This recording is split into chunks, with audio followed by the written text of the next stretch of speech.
Hace casi 150 años, Julio Verne imaginó y describió, en Viaje al centro de la Tierra, una gruta fabulosa llena de cristales gigantes y transparentes.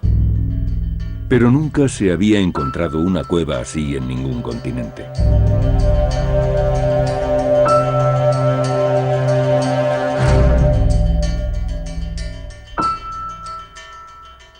Esta es la historia del extraordinario descubrimiento de una cueva aún más brillante que la que soñó Julio Verne. Y es también la historia de una carrera contra el tiempo, porque desde el momento en que fue descubierta, se vio amenazada con desaparecer para siempre. Naika, la cueva de cristal.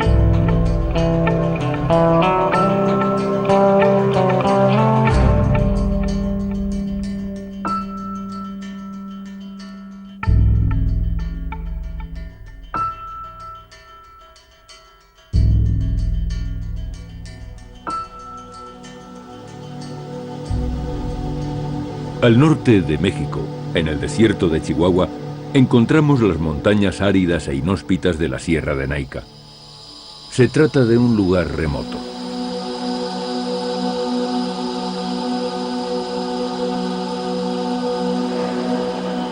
Bajo estas enormes montañas, algunos hombres descienden cada día a más de 800 metros de profundidad, hasta las entrañas de la Tierra.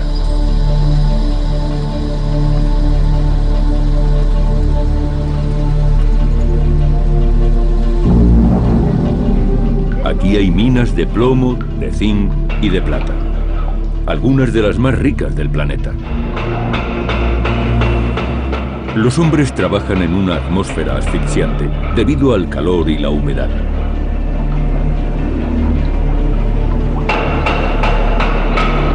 Por las paredes rezuma agua a 58 grados centígrados. En el año 2000, dos mineros, los hermanos Delgado, estaban perforando una nueva galería y descubrieron por casualidad esta fabulosa gruta a 290 metros bajo tierra.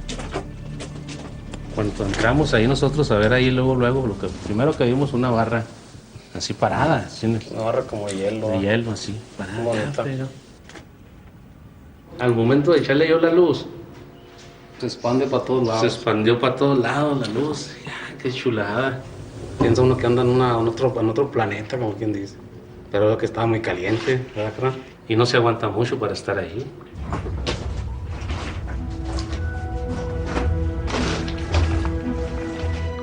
Hasta entonces, los cristales más grandes que se conocían tenían la talla de un hombre. Nadie había imaginado que podrían alcanzar, como estos de Naika, los 13 metros de altura, igual que un edificio de 3 pisos. La noticia dio pronto la vuelta al mundo. El primer espeleólogo que intentó filmar la gruta fue Tullio Bernabei en 2002. Cuando oí hablar de esa gruta, mi único deseo era verla. Tenía que ir, así que lo planeé con mis compañeros del grupo La Venta. Hacía 30 años que estudiábamos las cuevas del mundo. Como espeleólogo y como documentalista no podía dejar pasar aquella oportunidad. Tendría que bajar a una mina a 300 metros de profundidad. Pero no importaban los riesgos. Quería verla. La temperatura aumenta de pronto. Ya estamos a 50 grados. Es como la entrada de un horno. Y allí arriba la temperatura es de 60 grados. 60 grados. El objetivo se empaña y hay que limpiarlo antes de seguir filmando. Se empaña cada 3 segundos. Así que tendremos que resignarnos y ver así la gruta mientras limpio el objetivo. Es el único modo. Estos cristales miden 7 metros de altura. Llegan al techo. 7 metros. Tulio, ¿ya estás dentro? Sí. ¿Te queda mucho? No, ya salgo.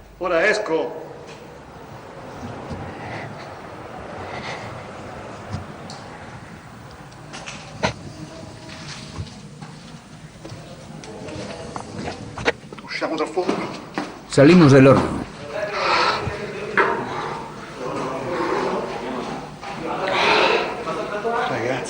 Chicos, qué experiencia. Seguro que se me nota en la cara. Esa no es una cueva. Es mucho más. Una joya del planeta, pero es letal. Hace mucho calor. Es como entrar en un horno. Sientes que te arden los ojos, sudas. Es un calor infernal. No me imaginaba que sería así.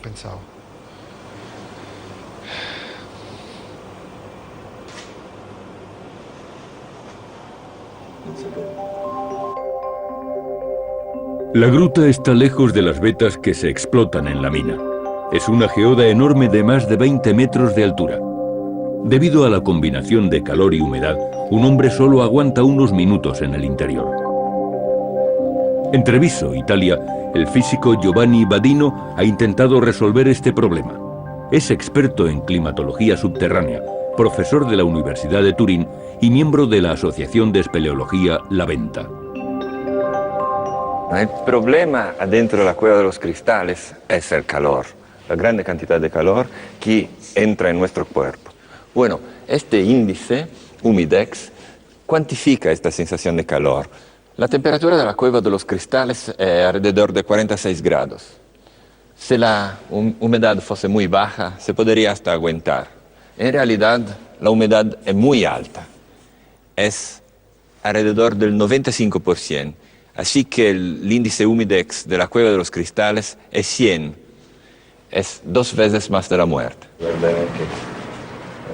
Con su experiencia de espeleólogo, Giovanni Badino ha inventado un traje de supervivencia.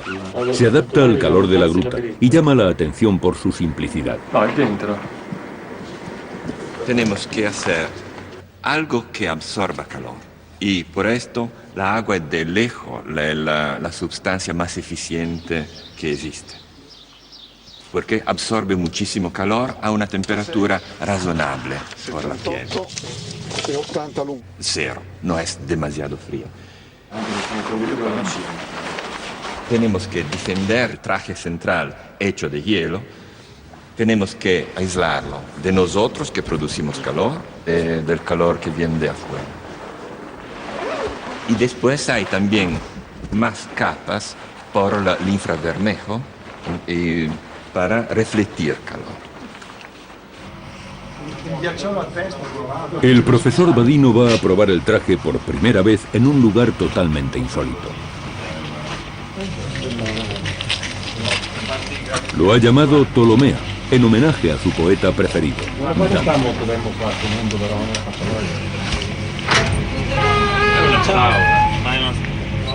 Se trata sencillamente de un horno de pintura para carrocerías. Lo ha regulado a la temperatura de la gruta.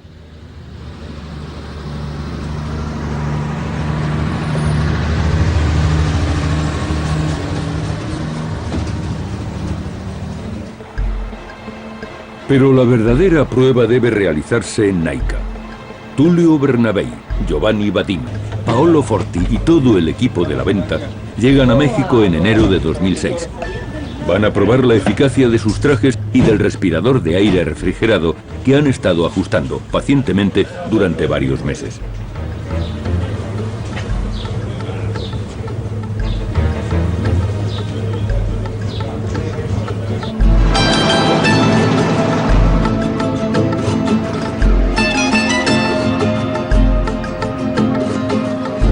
El pueblo de Naica es un oasis artificial en pleno desierto, y solo existe por y para la mina.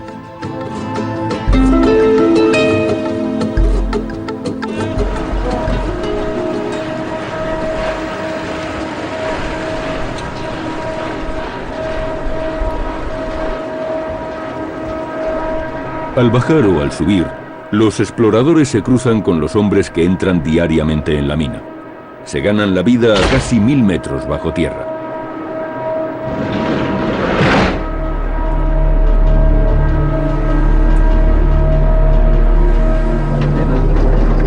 Descienden a tal profundidad que solo pueden trabajar en turnos de 2 horas.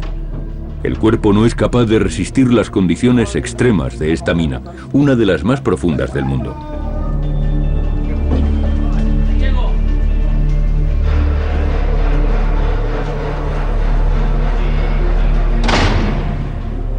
El acceso a la gruta de cristales gigantes se encuentra a 600 metros más arriba, lejos del estrépito y la agitación del frente de corte. Desde la visita de Tullio Bernabei, los propietarios de la mina han instalado una puerta de hierro. Así protegen la cueva de intrusos y posibles ladrones de cristales.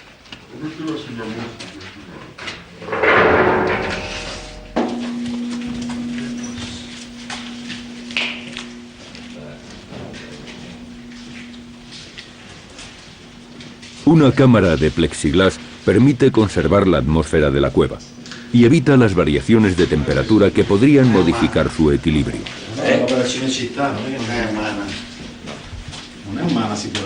Ya hace años que, sin saberlo e incluso antes de conocer la existencia de esta cueva, los hombres afectaron su entorno.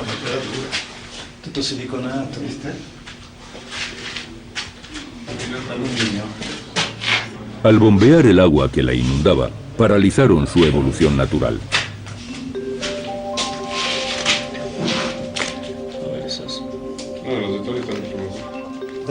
Los cristales se formaron en cuevas llenas de un agua cargada de minerales. La precipitación se realizó lentamente en un entorno cerrado, bajo el agua. Bajo la sierra de Naica, la capa freática solo está a 170 metros de la superficie.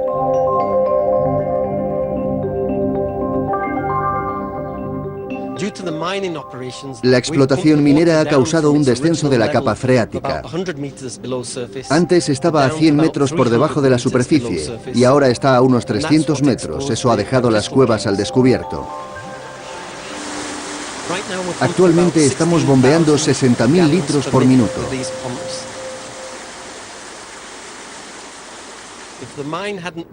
Sin los trabajos realizados con la explotación de la mina, nunca habríamos encontrado estas cuevas.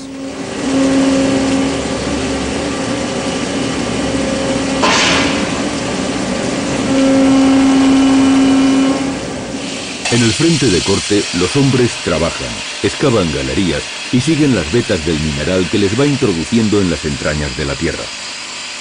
Esta mina no es solo una de las más calientes, es también una de las más profundas del mundo.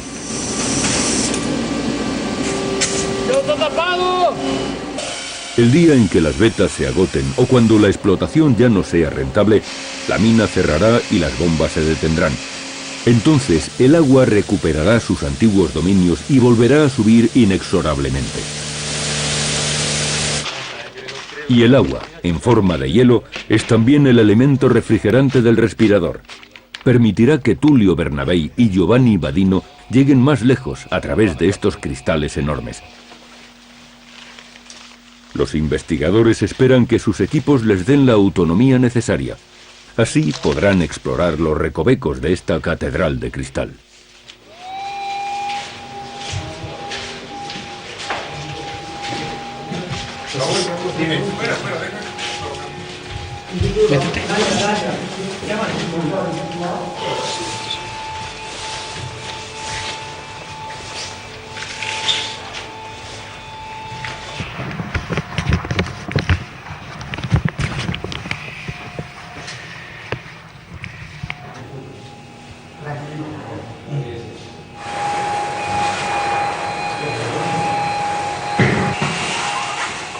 Hola. ¿Sigues ahí? ¿Cómo? ¿Sigues? No. Tullio, hay luz al otro lado. ¿Qué? Son 40 minutos. Te aviso cada 5, ¿de acuerdo?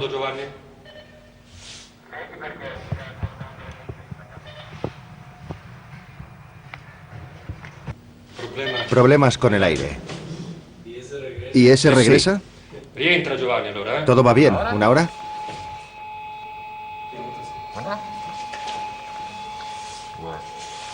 Da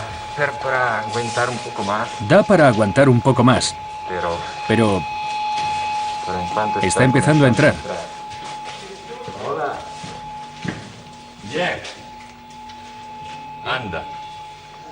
Creo que fue todo un éxito, ¿verdad? Felicidades. Más o menos. Más o menos. La estimación era buena.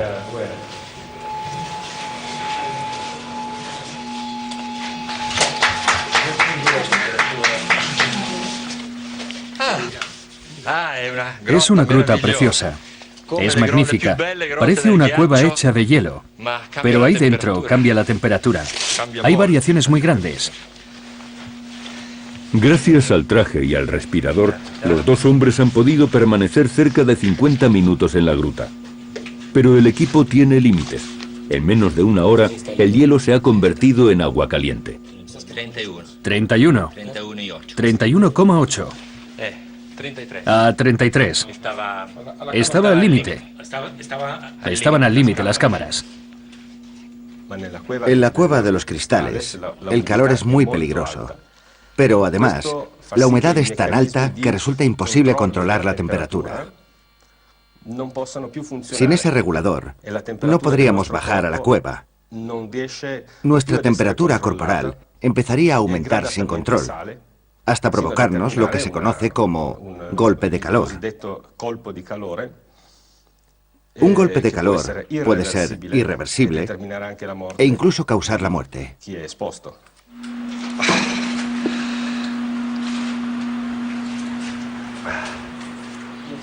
38. Lo malo era que tenía tiempo limitado. No podíamos quedarnos más tiempo. Me gustaría que no existiese un límite y que nuestro cuerpo pudiese soportar esas condiciones extremas. Pero de pronto empiezas a decaer y tienes que darte prisa en salir. Me hubiera gustado tener más tiempo. En el fondo de ese infierno tenemos que caminar protegidos por nuestros trajes de hielo. Y hemos bautizado esa parte de la gruta donde el calor es realmente insoportable, como Ptolomea. Tal es el privilegio de Ptolomea, dice Dante. Los trajes, en realidad, se basan en un principio muy sencillo. El hielo nos permite permanecer a esas altísimas temperaturas durante más tiempo. Y Dante atraviesa una zona llamada Ptolomea cuando desciende al infierno.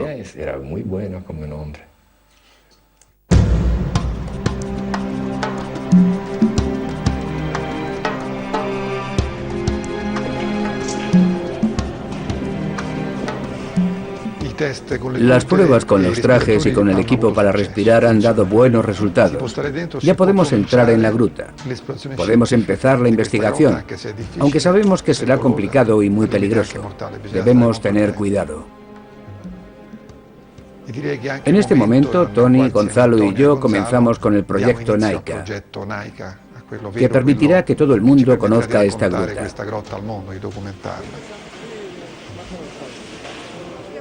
Una de las cosas que desde el primer día que llegamos a NAICA ha estado presente en el ánimo de todos es: este lugar va a desaparecer.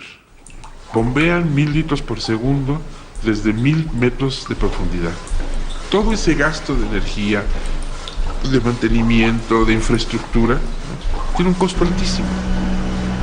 Y es evidente que lo paga algo que están extrayendo. Y ese algo se termina.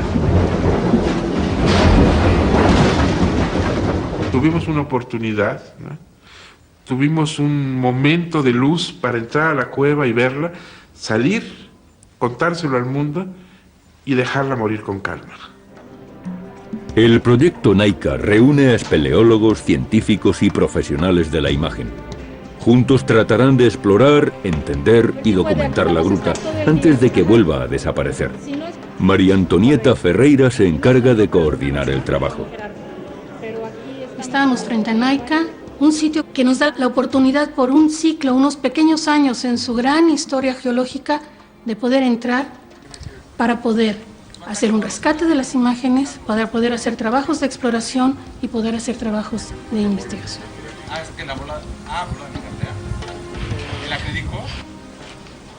La cueva es enorme, es como una gran catedral. Es un espacio magnífico, de 150, 200 metros por 300 metros por casi 100 metros de altura, ¿no? Es un espacio sobrecogedor, ¿no?, si lo puedes ver. Si no lo puedes ver, es negro más negro. Había que iluminar ese espacio, había que llenarlo de luz. Y luego tiene otro problema, está lleno de cristales, que cuando prendes una luz, se llena de reflejos, es una casa de espejos eso, ¿no? Entonces había que usar mucha luz en muchos puntos repartida por toda la cueva. Eso en un lugar de tal inaccesibilidad, de tal dificultad para llegar a los puntos, de repente era irresoluble.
Comencé a interesarme por los minerales en general a la edad de 8 años.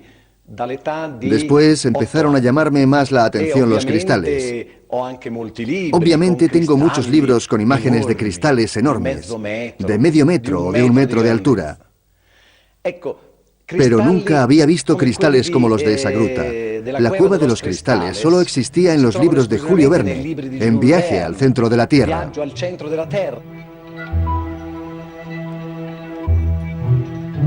La luz de los aparatos, reflejada en las pequeñas facetas de la masa rocosa, cruzaba sus surtidores de fuego bajo todos los ángulos. Y yo me imaginaba viajando por un diamante hueco, en el que los rayos se rompían en 1000 destellos. Como científico, yo no pensaba que pudiera existir un lugar así. Pero Julio Verne ya imaginó la cueva de los cristales con sus formaciones de 13 metros. 13 metros es la altura de un árbol enorme.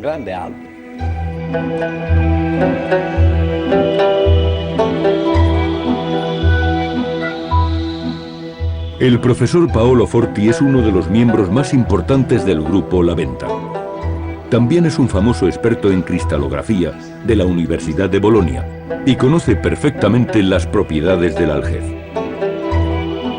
Desde siempre el cristal ha fascinado a los hombres por su transparencia y por su perfección, y los han asociado al frío y al hielo. Los griegos fueron los primeros en llamarlo cristalos, es decir, hielo petrificado. Pero fue en el siglo de las luces cuando el cristal empezó a ser estudiado científicamente. Algunos años antes de la Revolución Francesa, el abate René Gisaoui, científico y padre de la cristalografía moderna, descubrió que al romperse, las partes de un cristal forman siempre el mismo ángulo. Por tanto, la estructura interna de un cristal es periódica. A partir de aquí, el abate Aui pudo esbozar las primeras teorías sobre la constitución interna de esta materia. El cristal de Naica está formado por sulfato de calcio hidratado o aljez. El aljez está hecho de la misma materia que el yeso, pero sus moléculas se estructuran de una forma mucho más ordenada. Por eso es transparente y deja pasar la luz. Es lo que se llama un monocristal. Bueno, un cristal es una materia sólida, pero que tiene una característica fundamental, que es que tiene una estructura ordenada. Que ese orden se traduce en la propia palabra cristal, un sólido que está controlado en el espacio por caras, aristas y vértices. El escritor Roger Caillois también reparó en las formas complejas de los minerales y supo describirlos con mucho lirismo. El orden y la red, el ángulo imperturbable y la recta infalible. Las simetrías rítmicas como maravillas de prosodia, los armoniosos poliedros regulares, el nacimiento e inmediatamente la perfección de la geometría.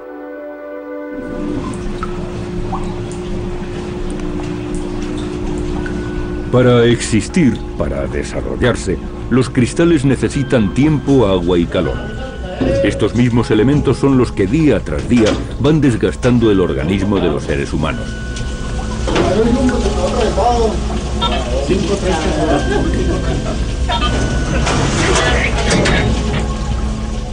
Desde lo más profundo de la Tierra, los mineros suben los 800 metros que han descendido hasta volver a ver la luz. Ignoran lo que hacen los investigadores a unos metros de allí. Los mineros no saben nada de la cueva ni de sus cristales. Vuelven a ver el sol y respiran el aire limpio. Aliviados, sin duda, por abandonar su infierno cotidiano.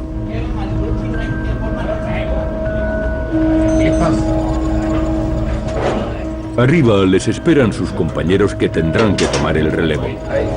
Así es como se organiza su trabajo y el tiempo de los humanos, que puede parecer irrisorio frente a las fuerzas naturales y la eternidad geológica.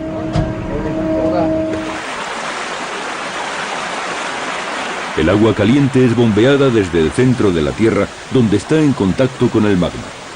Eso le recuerda que la Sierra de Naica descansa sobre un volcán que hasta ahora no ha despertado.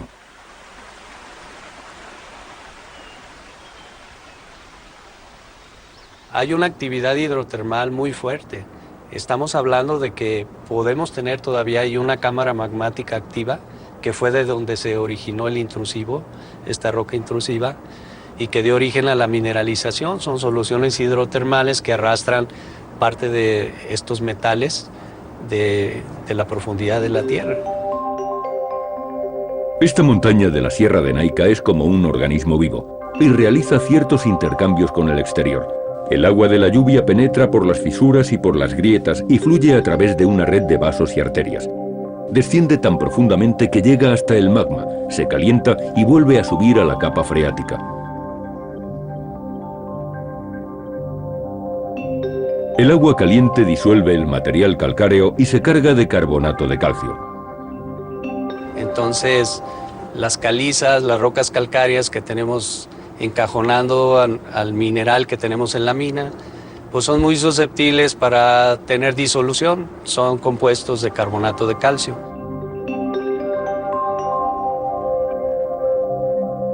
¿Cómo es posible que el agua deposite materia? Lo hace porque está sobresaturada. ¿Pero qué significa sobresaturada? Significa que contiene en disolución más materia de la que debería contener según las leyes de la química. Por consiguiente, esa materia debe precipitarse. En condiciones normales, el fenómeno de sobresaturación provoca una precipitación rápida. Los cristales, muy pequeños, llegarían enseguida al fondo. Pero ¿por qué eso no ha sucedido en Naica? Porque esta cueva presenta unas condiciones muy particulares y el nivel de sobresaturación del agua es muy bajo. Tan bajo que permite la formación de un nuevo núcleo de cristal cada 10.000 o 15.000 años. Por ese motivo, los cristales son muy poco numerosos en esta gruta, aunque han tenido cientos de miles de años para desarrollarse. Estas condiciones se dan muy raramente en la naturaleza y, por lo general, durante periodos de tiempo muy breves.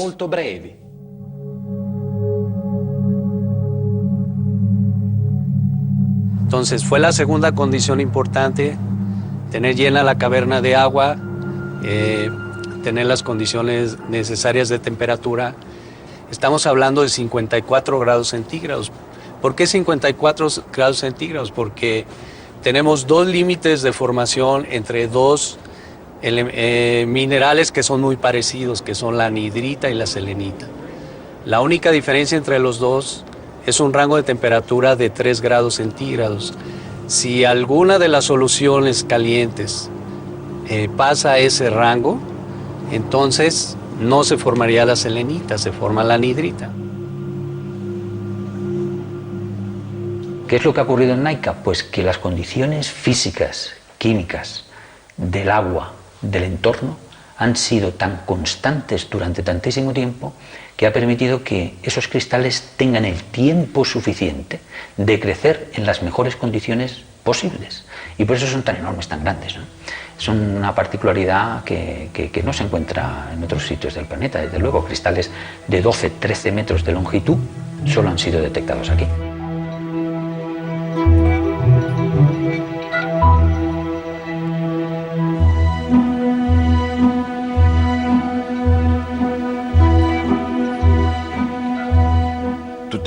Todas esas estructuras parecen bosques vivos, que evolucionan de un modo extremadamente lento, pero que tienen vida.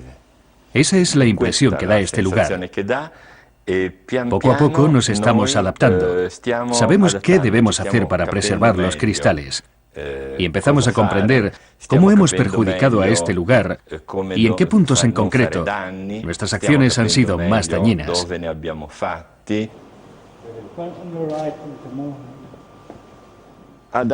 Los estudios han dado resultados sorprendentes. La primera conclusión a la que hemos llegado es que la cueva se está enfriando. Su temperatura desciende alrededor de medio grado cada año. Otro descubrimiento muy revelador, y que yo no me esperaba en absoluto, es que la gruta ya está en contacto con la atmósfera. Por eso, se observan variaciones térmicas entre el día y la noche. Las temperaturas en el interior de la cueva son un poco más altas durante el día y algo más bajas por la noche. Esta situación plantea un verdadero problema. Porque si esta cueva se originó y evolucionó del modo en que lo ha hecho, es porque no pertenece al mundo exterior, sino al mundo de las profundidades.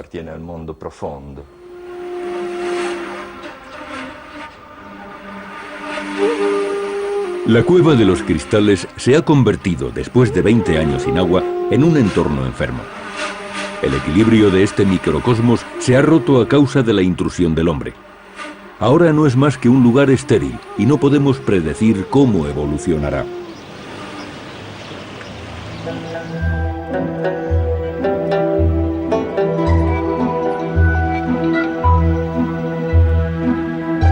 El equipo mexicano que interviene en el proyecto NAICA ha tomado la iniciativa de crear un museo. Así se conservará viva la memoria de los mineros y sus familias. La gente aporta sus recuerdos, los rastros de la historia del pueblo y de sus habitantes, cuyo destino y supervivencia están ligados a la mina desde sus orígenes.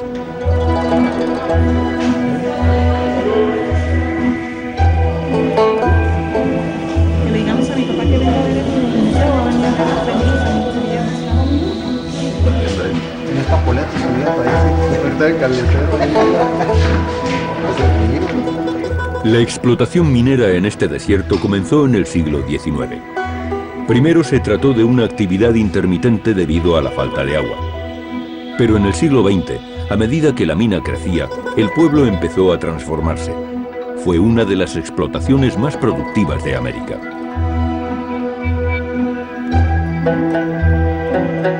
Sin embargo, las condiciones no mejoraron demasiado para los habitantes de la zona. Durante mucho tiempo, el mismo tren que transportaba el mineral a la estación de Conchos traía a la vuelta el agua y los víveres. Hoy el pueblo sobrevive en mitad de esta montaña.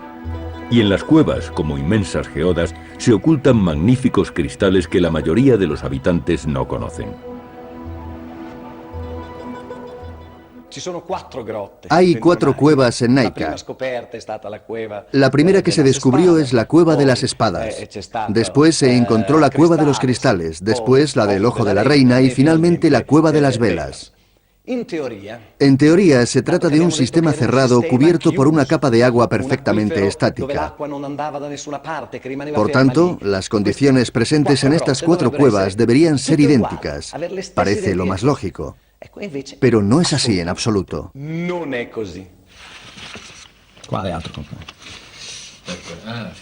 La primera gruta, descubierta en 1910, tiene 120 metros de profundidad.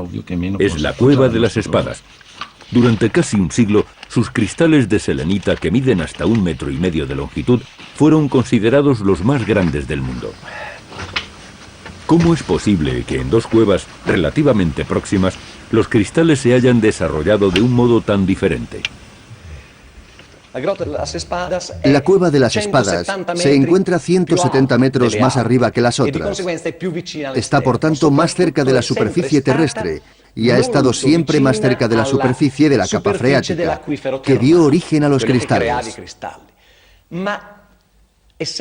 Pero esta proximidad con el exterior la hace más vulnerable a las variaciones climáticas.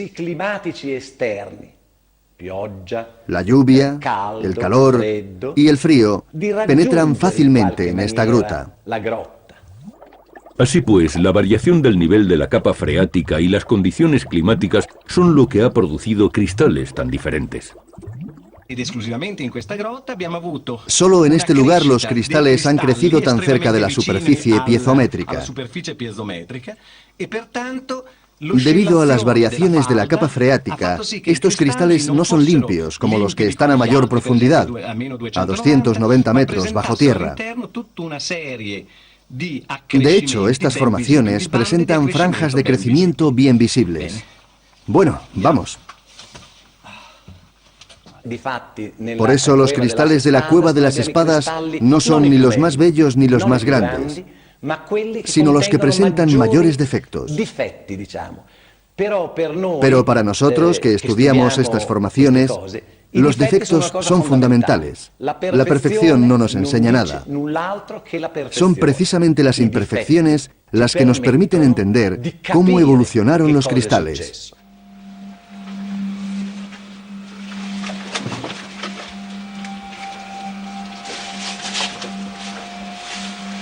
La cueva más singular después de la de los cristales gigantes y situada a su mismo nivel es la Cueva de las Velas. También fue descubierta en el año 2000.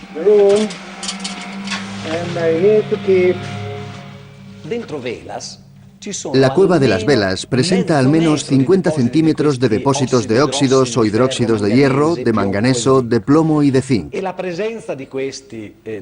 Estos depósitos, que dan condiciones térmicas idénticas, son los que han hecho posible el desarrollo de una gran cantidad de cristales.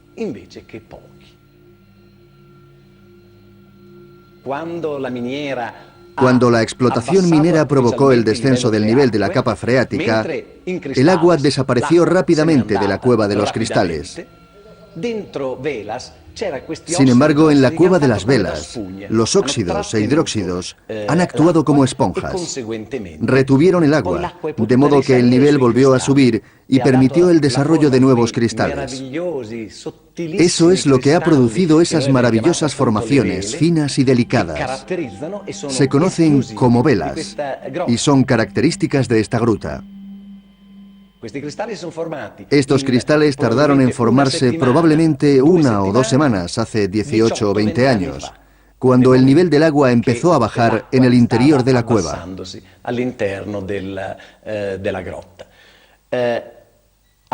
Y cuando el agua desapareció, detuvieron su crecimiento y se fosilizaron.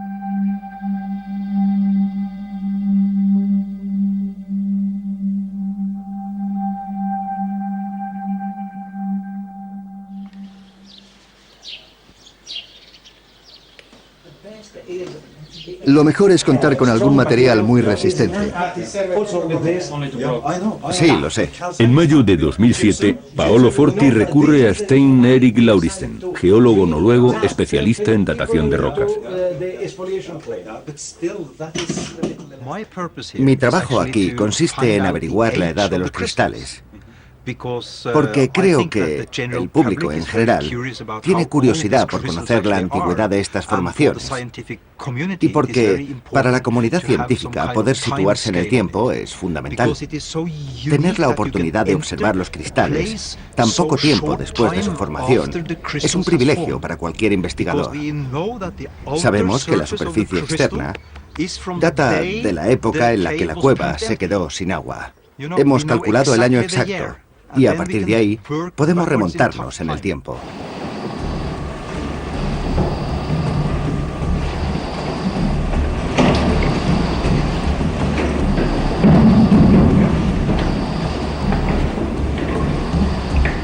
La cueva se vació de agua hace exactamente 20 años, un periodo ínfimo comparado con el tiempo geológico. Naica es por ese motivo un lugar excepcional para los científicos. Estos cristales acaban de dejar de crecer, lo que facilita enormemente su datación. La datación se realiza según el método de uranio-torio. Consiste en analizar las minúsculas concentraciones de uranio y de torio que contiene el aljez. Estos elementos cambian con el tiempo. Y para nosotros, es como si hubiese un reloj atrapado en los cristales.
Ahora estamos intentando cortar un trozo de cristal. Así podremos realizar la datación en varios puntos. Muy bien.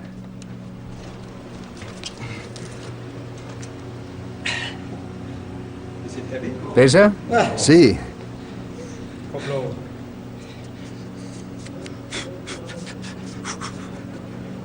Genial.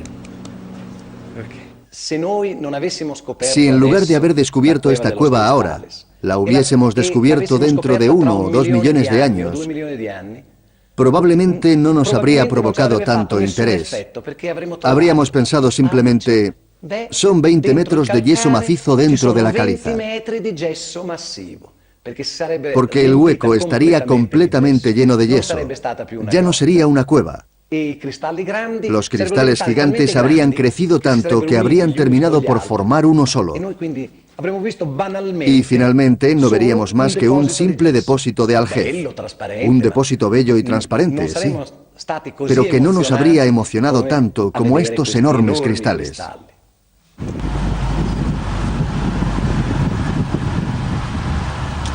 Los zapatos están dentro. Voy a tirarlos al agua, al fondo de la mina.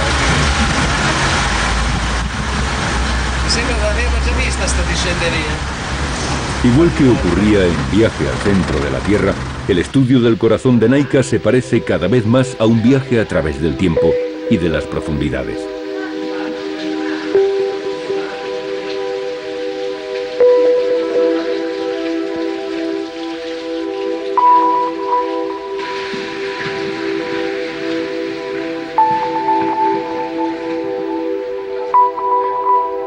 Paolo Forti ha instalado una especie de laboratorio experimental en una pequeña caverna en el fondo de la mina.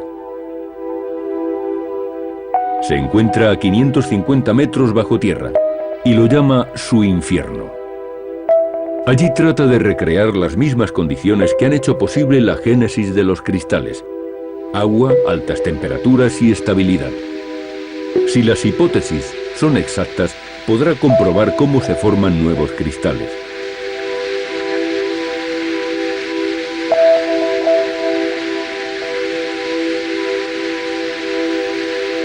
Bueno, para mí es todo.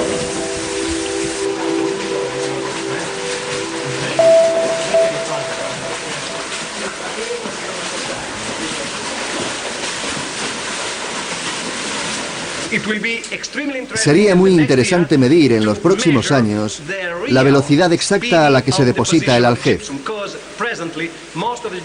Ahora el proceso se realiza básicamente por evaporación. Pero si queremos entender lo que ha ocurrido en la cueva de los cristales, Habrá que calcular la cantidad de aljez que han depositado las aguas termales sin ningún contacto con el aire.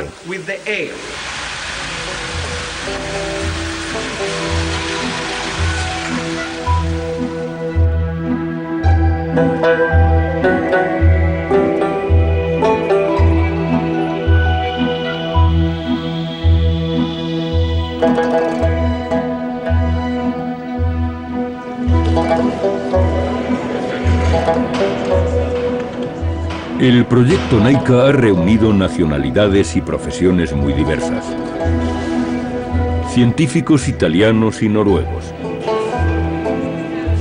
costureras mexicanas, espeleólogos,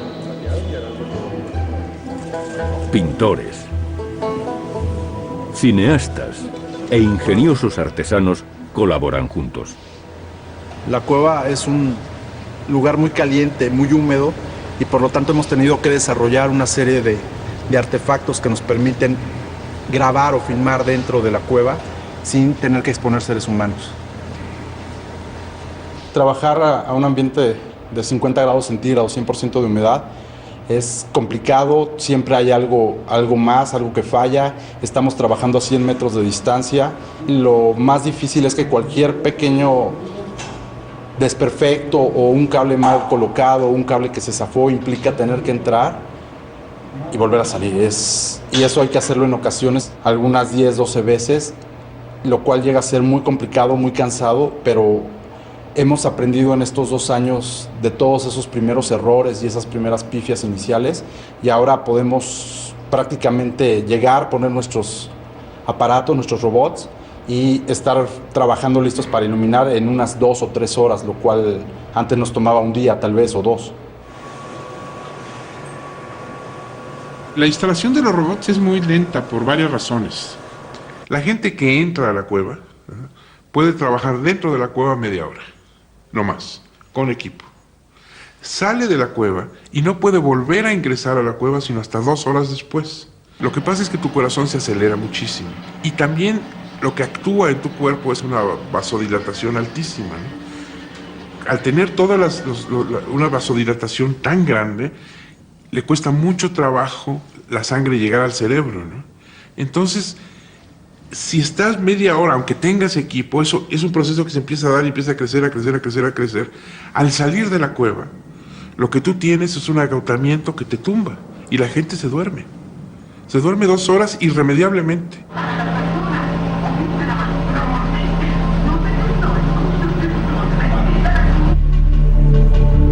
A pesar de las dificultades, esta cueva atrae a exploradores de todo el mundo.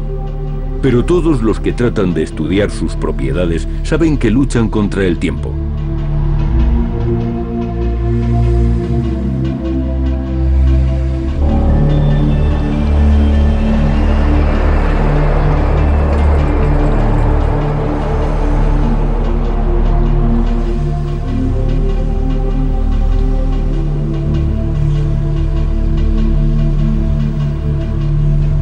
Para Julio Verne, hundirse en las entrañas de la Tierra equivalía a remontarse en el tiempo hasta los orígenes de nuestro planeta. Todo aventurero es consciente de su propia soledad, y la cueva de NAICA es como una matriz que nos acerca a nuestros orígenes, pero que en cualquier momento puede convertirse también en nuestra sepultura. Un hermoso modo de morir, como dice Giovanni Badino.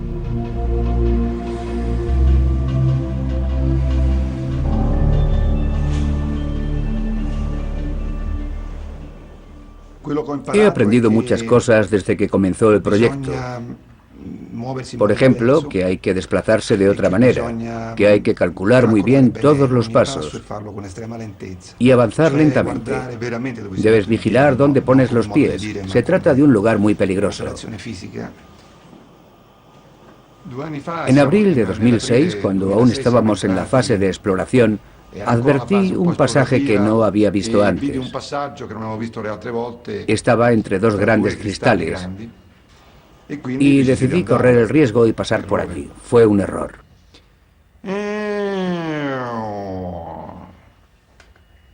Escuché el sonido de un aparato eléctrico que se apagaba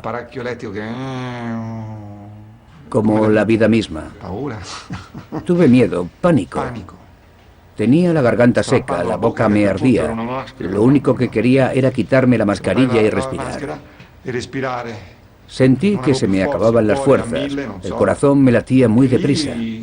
Pero si respiraba aquel aire, mis pulmones se llenarían de agua y perdería el conocimiento. Ya solo esperaba a desvanecerme, a cerrar los ojos. No tenía ninguna esperanza. Me acordé de mi familia. Pero tenía la sensación de estar solo, muy lejos del mundo.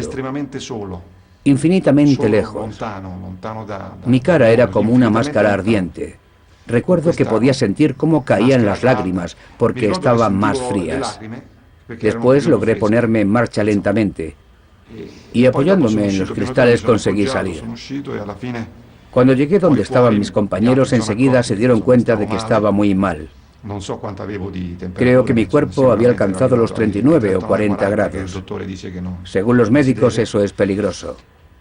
Una vez en el campamento me derrumbé, pero estaba a salvo.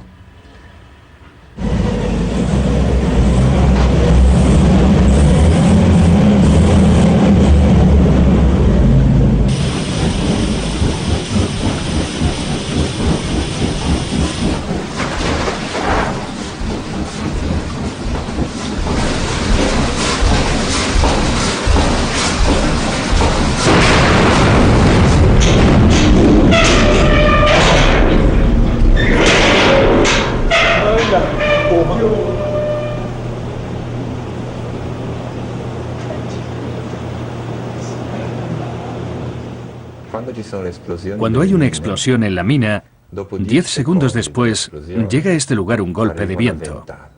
Eso quiere decir que la mina y la cueva se comunican, que esta geoda se prolonga. Si el efecto de la explosión llega en 10 segundos, eso equivale más o menos a 3.500 metros de galería. La onda expansiva afecta principalmente a la mina, pero parte de ella llega hasta aquí. ¿Crees que la gruta se prolonga varios cientos de metros? Las cuevas suelen presentar estas propiedades, pero la verdad es que estoy desconcertado. Los científicos siempre soñamos con encontrar una gruta cerrada. Buscamos el final como si eso fuese a tranquilizarnos. Pero la cueva se empeña en no acabar nunca. Hace tiempo que descubrimos que las cuevas no se cierran.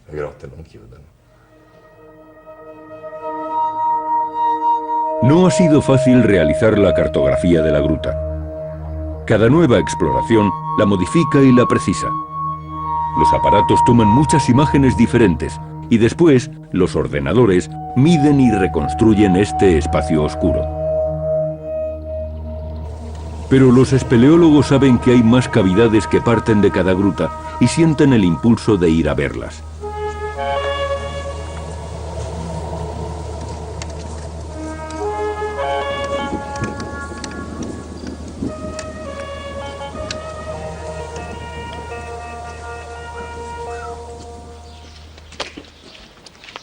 Paolo Forti es experto en estos cristales y ha llegado a la misma conclusión a partir de su último descubrimiento.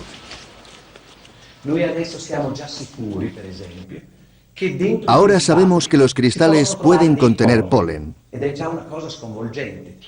Son estos pequeños puntitos que vemos ahí, pero no se mueven. Por ahora no veo ninguno que se mueva. Ahí hay otro. Eso significa que hasta este infierno de agua caliente, hundido en las entrañas de la Tierra, ha llegado el polen de un árbol. Y ese polen nos permite asegurar que hace 70.000, 100.000 o 200.000 años, cuando nadie había puesto el pie en el suelo de Naica, aquí crecía un roble, o un pino, o cualquier otra planta. Este descubrimiento supone un importante avance. Debemos tener en cuenta lo que nos enseña el polen. También se han encontrado en los cristales lo que se conoce como inclusiones sólidas. Son principalmente masas de óxido de hierro y manganeso. Y observándolas con el microscopio electrónico, hemos descubierto que estas masas son en realidad un tejido de estructura biológica. Hasta ahora, la cueva se consideraba un medio absolutamente cerrado, aislado del exterior. Y eso explicaba en parte el fenómeno de los cristales. Pero estas conclusiones y este polen incrustado en las enormes formaciones parecen ponerlo todo en cuestión. Para aclarar el misterio, Paolo Forti recurrió en 2007 a la científica norteamericana Penny Boston, especialista en microorganismos extremófilos. El doctor Paolo Forti se puso en contacto conmigo y me preguntó si estaría interesada en examinar ciertas sustancias. Me dijo que las había encontrado en unos cristales de gran tamaño. Se trataba de inclusiones sólidas y líquidas que podían ser, en su opinión, restos microbianos. El tema me interesó desde el principio. Nuestro equipo trata de descubrir cómo se conservan los microorganismos en las rocas y en los minerales, y también buscamos especímenes vivos. En este caso se nos ofrecía la posibilidad de investigar al menos uno de los dos campos.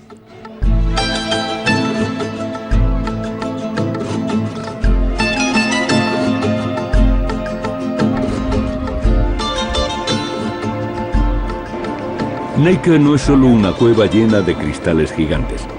La presencia de estos minúsculos organismos de cientos de miles de años de antigüedad ha impulsado nuevas investigaciones. Beto, regresa. Vamos a hacerlo en el...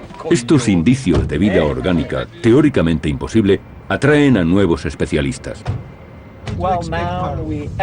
Ahora vamos a entrar en el túnel y vamos a intentar bajar hasta los 290 metros. Llegaremos a la Cueva de los Cristales y allí haremos el estudio.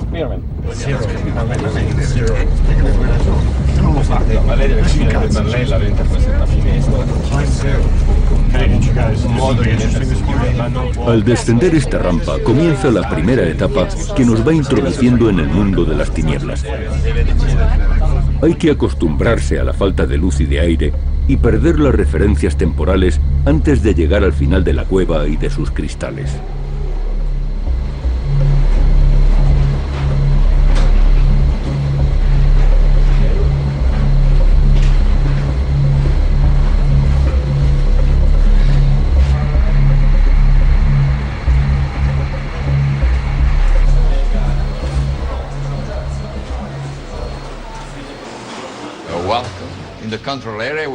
Bienvenidos a la sala de control.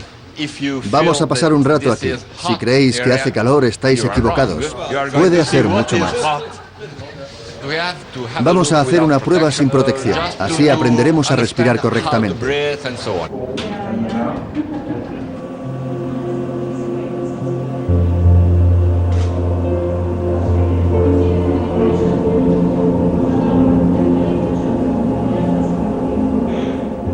Penny Boston y sus colegas descienden a la gruta por primera vez.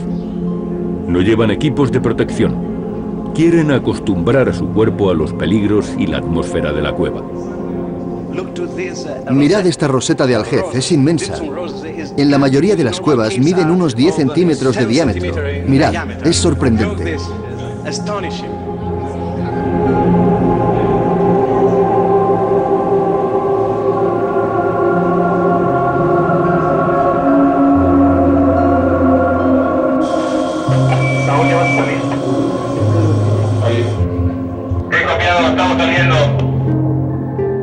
Vamos, por favor.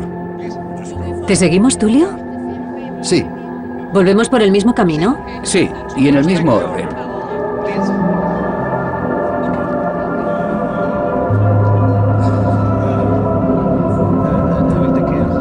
Sed prudentes. Por favor, no os paréis.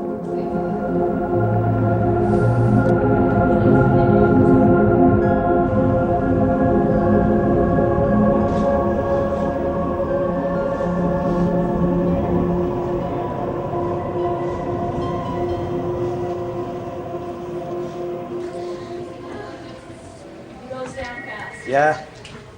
Good.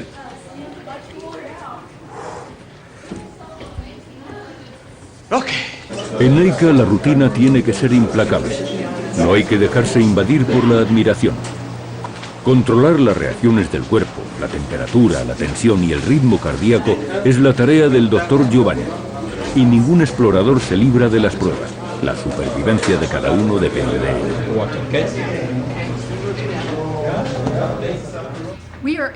Nos interesan las interacciones de los microorganismos con este tipo de entornos extremos. En este caso concreto, la temperatura es muy alta y además se trata de medio muy activo en el plano mineralógico y geoquímico. La mayoría de las rocas e incluso el fondo del océano están llenos de microorganismos y algunos presentan mecanismos de supervivencia muy originales. Son esenciales para comprender el origen y la evolución de la vida sobre el planeta. Me interesan sobre todo sus efectos sobre los minerales. Quizás provocan la disolución de las rocas, la precipitación de otros minerales o la formación de estos cristales. Y podrían tener más efectos en el entorno. ¿Se lleva como una mochila? Esto es el respirador. Tiene partes activas. Bien, gracias. Así es, muy bien. Está funcionando, porque cuando se para, la gente siente pánico. Vale, voy a probarlo. En cualquier caso, puedes ir sin él, pero no tengas miedo. Vamos a ver.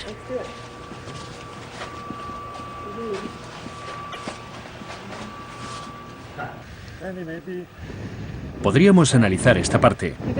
¿Te refieres a esta? Tal vez. Voy a echar un vistazo. ¿Hay inclusiones ahí? ¿Inclusiones grandes? Ah, sí. Bueno, vamos a analizarlo.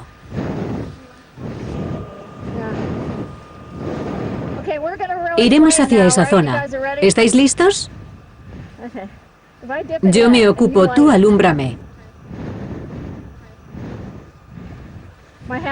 Tengo las manos tan húmedas que no puedo tocar nada.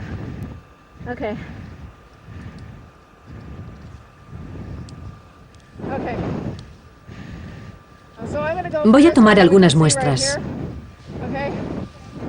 Estoy hundiendo la barrena.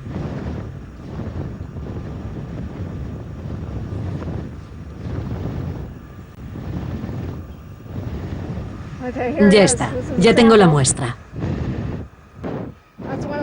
Una de las mejores que he recogido por este lado. Toma. Te la confío. Guárdala bien, que no se pierda nada.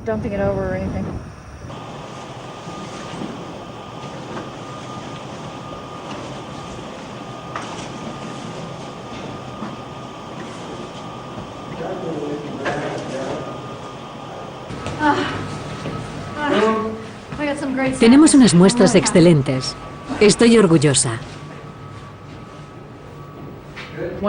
Ahora me gustaría examinar estos materiales. Y vosotros también me diréis lo que veis.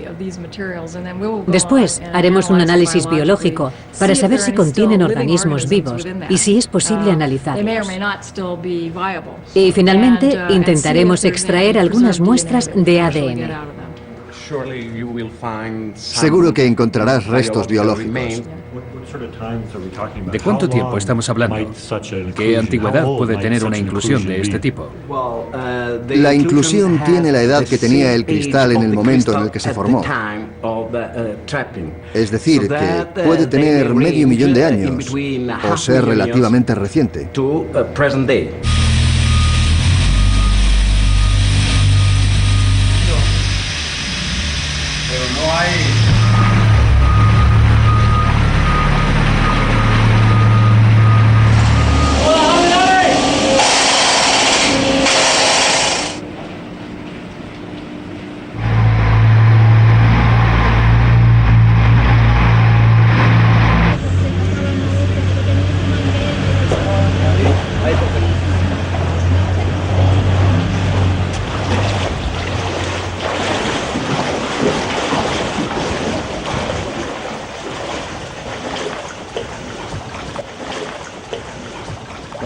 Paolo Forti no ha olvidado los cristales de su experimento. Los ha dejado formándose en su laboratorio de las profundidades durante todo un año. Ahora conduce a los recién llegados hasta su infierno.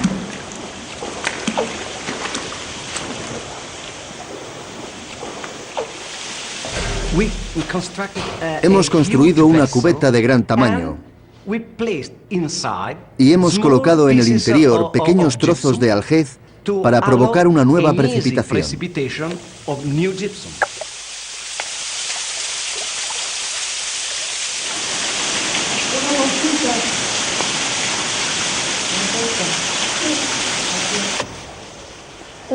La cosecha ha sido fructífera. Se han formado pequeños cristales en la cubeta. ¡Vámonos! A partir de estos resultados, Paolo Forti va a poder determinar con precisión la velocidad del crecimiento de los cristales gigantes. Esto es in 1 year and a half. En un periodo de año y medio hemos obtenido un depósito de medio gramo aproximadamente. Eso significa que los cristales más grandes de la cueva pueden tener entre 100.000 y 400.000 años.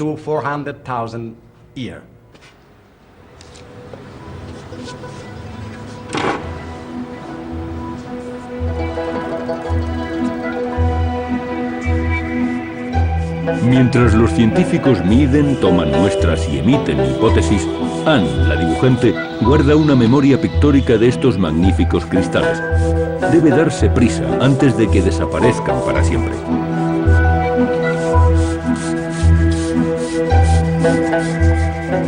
La lentitud y la precisión de sus trazos, su paciencia y su concentración también son indispensables para el conocimiento y la preservación de los tesoros de Naika. Su labor es tan valiosa como la de otros artesanos y científicos que participan en el proyecto.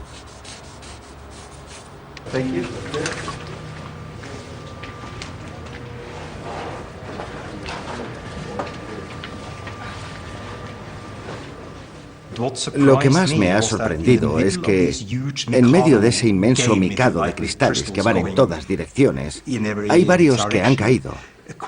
Muchos de ellos se han roto, y se trata, sobre todo, de las formaciones más grandes. Al acercarme más, me he fijado en que han aparecido nuevos cristales sobre la superficie de las fracturas. Eso significa que los cristales ya habían caído cuando el agua fue bombeada al exterior de la cueva. De hecho, cayeron mucho antes.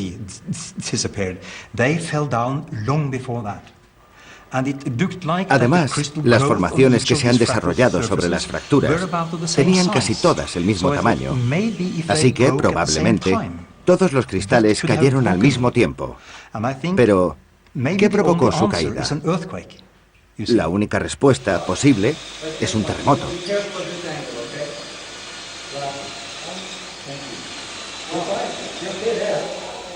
Eso convierte la cueva de los cristales no solo en una cueva muy particular, sino en un sismómetro único en el mundo.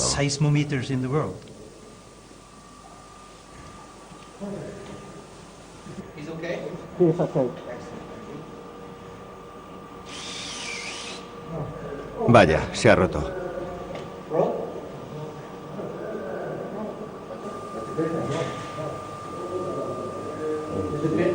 ¿Se ha roto? Sí, el taladro. ¿Habrá muestras suficientes?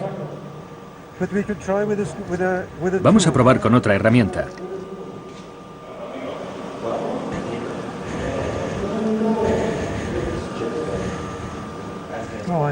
Creo que es todo lo que podemos conseguir. ¿Podríamos repararlo? No sé. ¿Qué te parece? No tenemos más tiempo. Hay que salir.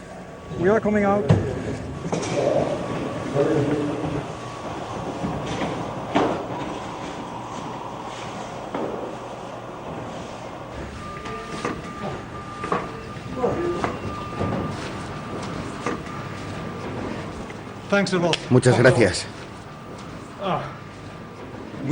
Hemos vuelto a esa geoda extraordinaria. Es una experiencia única. Pero debemos concentrarnos en el aspecto científico, y no es fácil.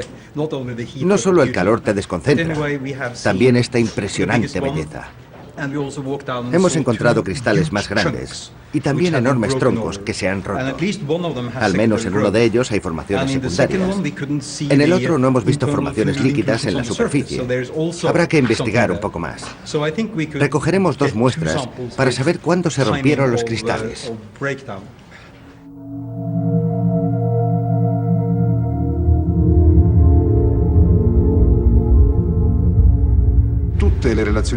Todos los informes científicos, los datos sobre los minerales, los estudios de Paolo, de Calafora, de Giovanni, todo indica que la cueva se prolonga y que se prolonga en una distancia mucho mayor de la que imaginamos. Actualmente el único punto de acceso a esa zona recién descubierta parece ser ese estrecho pasaje y queremos franquearlo para ver qué oculta, para entrar en territorio desconocido.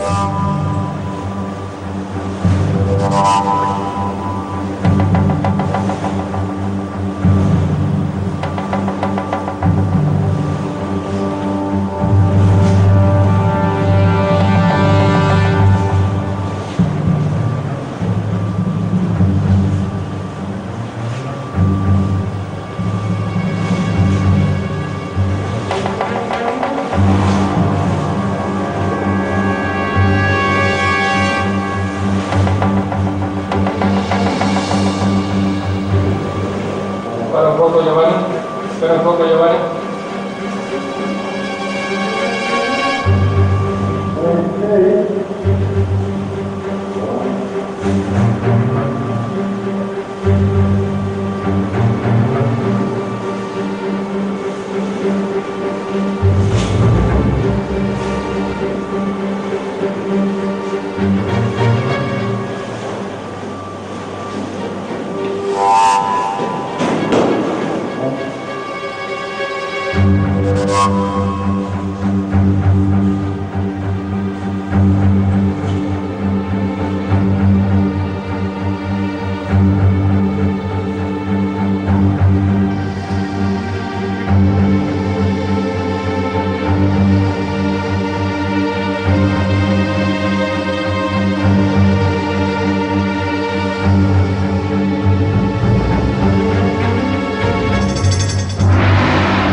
$10:25, $10:25, hora de salir, 10:25.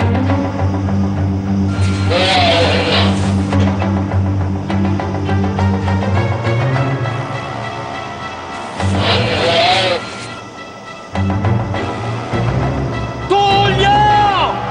¡Tulio! ¡Tulio, comprueba tu radio!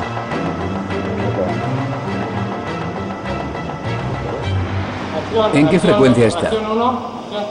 Creo que la 3.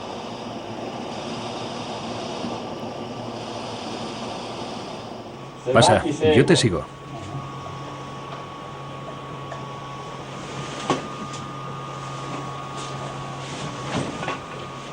No te vayas muy lejos.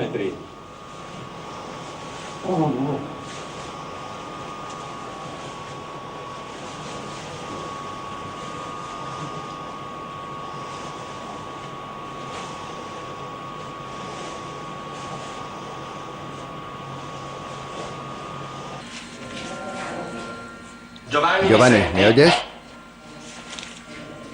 Com'è? Tulio, com'è? ¿Me oyes? Giovanni, soy Beppe. Cambio.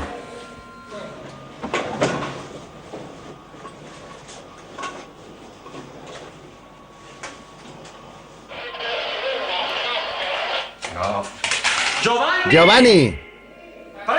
¡Coge la radio! Vale, ya salimos.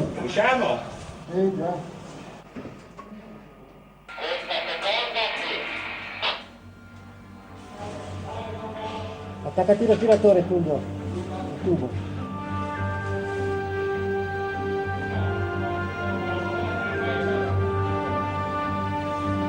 Sotto esta.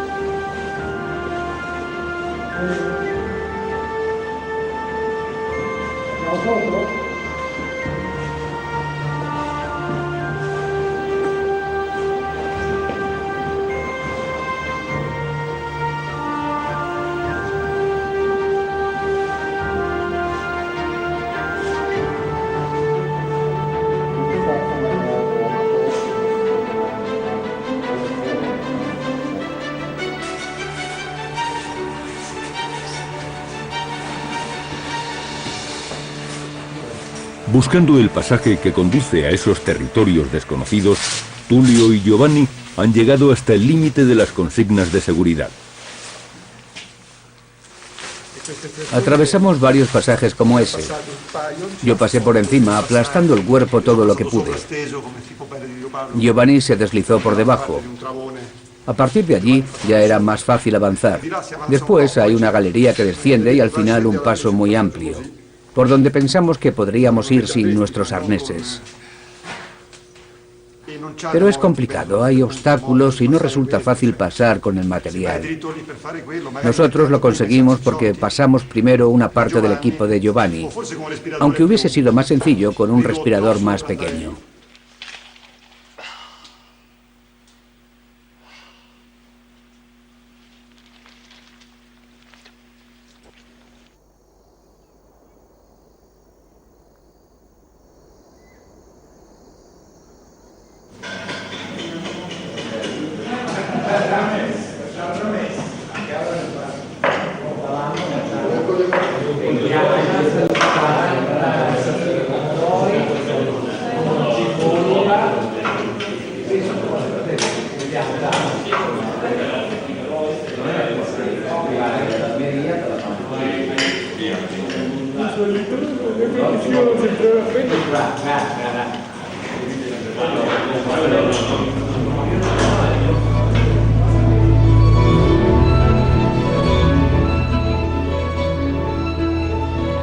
Los científicos regresan al laboratorio para analizar los fragmentos de cristal y de polen. Tratan de determinar con precisión la edad de la cueva. 200.000 años, 500.000, 1 millón de años. Las primeras respuestas llegan de Nuevo México, donde está Penny Boston. Volvimos de la expedición con muchas muestras, que contenían un gran número de inclusiones de diferentes tipos. Algunas estaban compuestas de gas o de líquido. Otras guardaban gran cantidad de lo que parece ser material orgánico, quizás arcilla y otros depósitos minerales. En este momento se está analizando en profundidad todo ese material. Tratamos de obtener muestras de ADN para identificar los organismos que han quedado atrapados en los cristales. Y no solo intentamos descubrir la naturaleza de estos cuerpos, y si todavía están vivos, sino también qué papel han desempeñado en la formación de los cristales de Naica.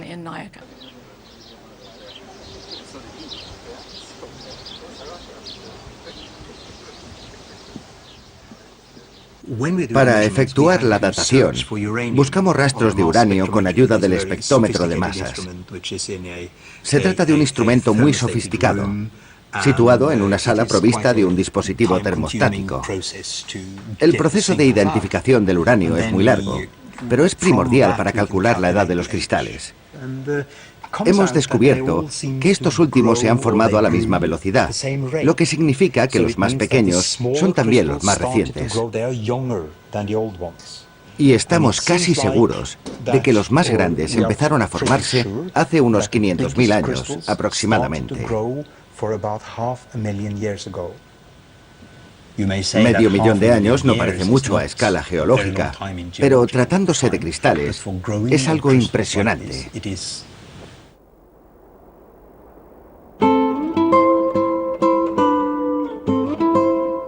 ¡Viva México! ¡Viva mi tierra!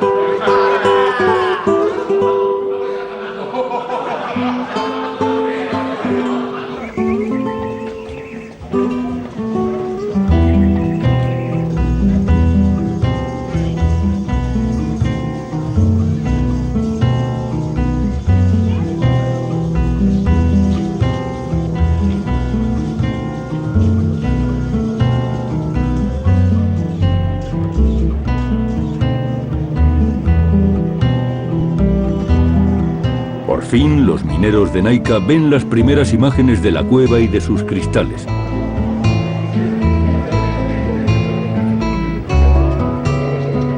Pero esta revelación es también el anuncio de su final. Tarde o temprano, la mina cerrará sus puertas.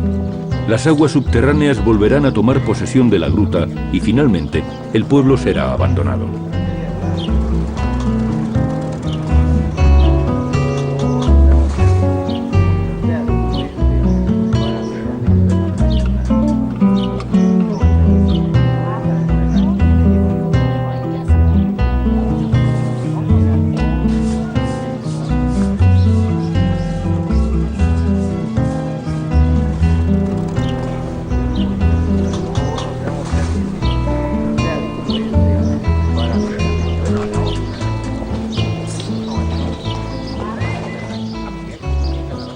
La gran batalla que tendríamos que desarrollar a partir de ahora, tanto los científicos como las personas que están ligadas a la difusión de este fenómeno geológico, es intentar transmitir de alguna manera que Naica tiene que tener o tiene que estar protegida para siempre, sea o no visitable, se pueda o no visitar en un futuro. Lo que no puede ocurrir nunca es que se comercialice con algo que es único en el mundo.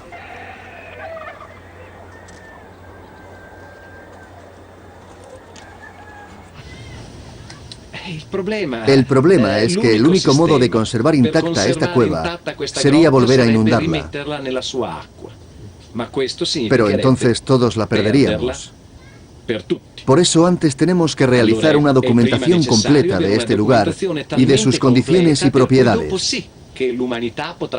De ese modo privaríamos al mundo de la cueva original, pero estaríamos en condiciones de ofrecer una reproducción informática.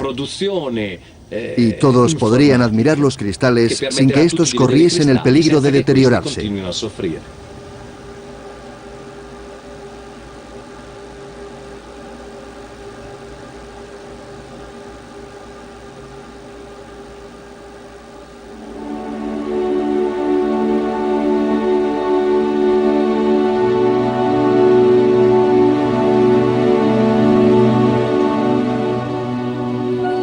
Cuando la cueva vuelva a su estado original, cuando esté de nuevo sumergida bajo las cálidas aguas, renacerá en la oscuridad. Y en el silencio de las profundidades de la tierra empezará a crecer de nuevo. Para nosotros, los humanos, se habrá perdido definitivamente. Pero estas imágenes y todos los análisis científicos nos hablarán entonces de una maravilla sepultada y la salvarán del olvido.